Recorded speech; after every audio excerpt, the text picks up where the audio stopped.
B-roll of that up there, and had him even answer a question last time about it. Can you So hey, I'm taking that? care of you. Can you believe that? I've had nothing He but thinks he's doing me a favor when he talks about Stallone. Well, I mean, How do you they're figure, like this. maybe you guys can figure this out for me, please. Well, see, you haven't had. Talk to me. You didn't have your press people up there. They had him on a crane like Jesus over this This crowd. is acting. This is acting. This is acting. When you see smiling, when you see Stallone and me smiling together, that's acting, you see. Whoa. All right. Stand by. You got speed, Has Ron? Maria seen this? Yes. Okay. You got speed. Did Maria choke out or scream out loud at some of the lines that you deliver in here, hearing her husband, Mr. Arnold, say some of these things, sensitive Arnold? Well, I tell you that my wife was laughing all the way through this movie because of what I playing this emotional guy that is crying when he sees a commercial, an emotional commercial that goes and says to Emma Thompson, you know, does my body disgust you? And she knows that line she's never heard from me before. And you know, and she also knows which areas of the movie are total copies of her behavior when she was pregnant. I was going to say, did she give you any words of wisdom today? Don't be talking about me in this junket today. I did not get any advice from her because she knows that everything she says I would do exactly the opposite. So it's very hard for her to know exactly how to approach me and give me advice. Did you call Robin Williams to get any advice on how to look in a dress? I thought you looked very good in there. Didn't know. No, because Robin Williams was playing a woman, but I was playing a guy. You know, I was playing a man getting pregnant, and he was trying to pull off being a woman. So it's quite different. There were only one short moment in the movie where I actually also play, you know, trying to pretend to be a woman and then being dragged and totally with the outfit and the hair and the earrings and the necklace and all this beautiful stuff. But in general, this movie really is different because I'm not trying to be a woman being pregnant. I'm trying to act out a man that is pregnant, which means that it's much more extreme because men are wimps about this stuff. You know, they're not as tough as women are. I don't think we can take the pain that women can, do you? No way. No way. I mean, just when I remember when I went with my wife to the doctor and the tests and this and that, every time I saw a needle, I had to turn around.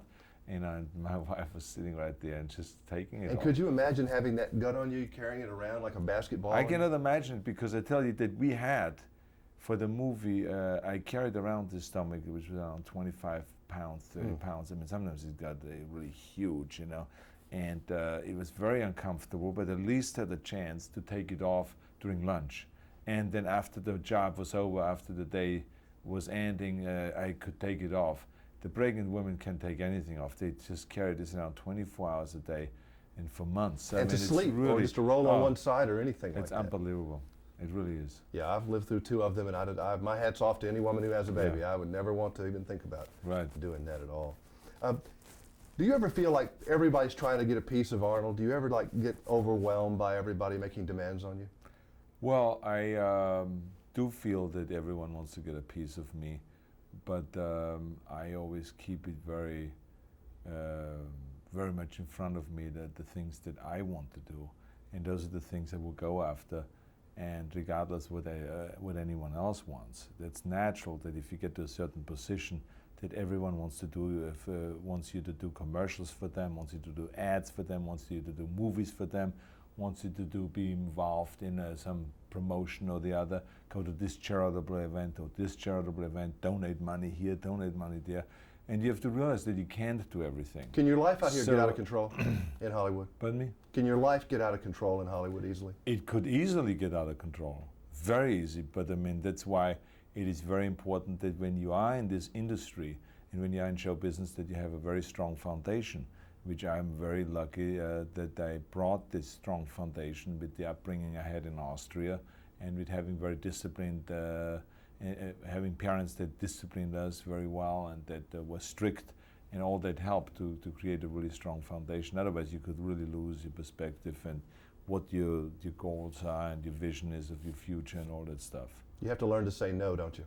Yeah, you have to say no, and you have to just be very tough about it, and just think, like I said, and have your own goals in mind. That doesn't mean that you should be selfish, because there are, I always suggest to everyone to pick 1 or 2 good charities that you believe in, that are close to you, and then get involved in that and go out and promote that and go into fundraising for that.